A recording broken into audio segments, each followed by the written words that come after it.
State Board for Community Technical Colleges is an agency composed of policy associates that are experts in certain fields that impact a student's life. And what they do is draft bills and advocate for pieces of legislation that will better students' journey.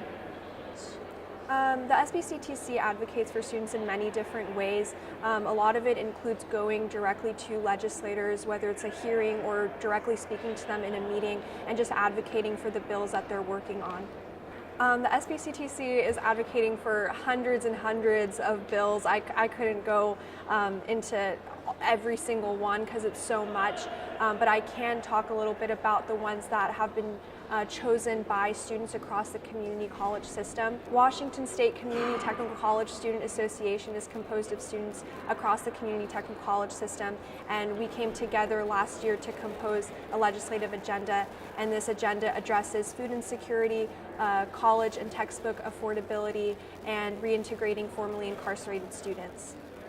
So one of the bills that the State Board is monitoring is House Bill 1893, and what this does is it expands the emergency funds that are in place at community colleges. Right now there is money that students can use when they are in need, but a lot of the colleges have policies that don't allow the money to be used for food services.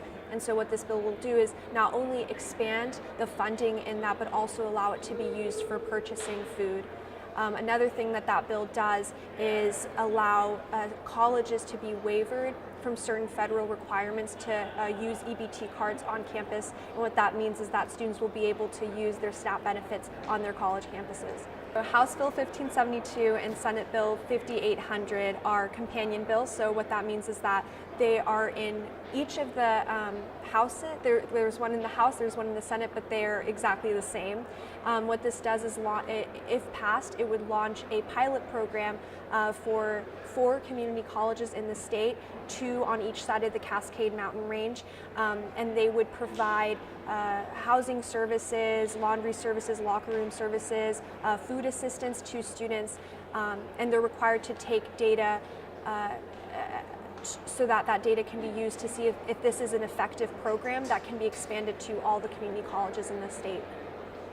What we've been doing to advocate for these bills has been including going to the hearings at the Senate and the House, testifying on these bills, and really bringing in the students' stories of how passing these pieces of legislation will positively impact a student's academic journey.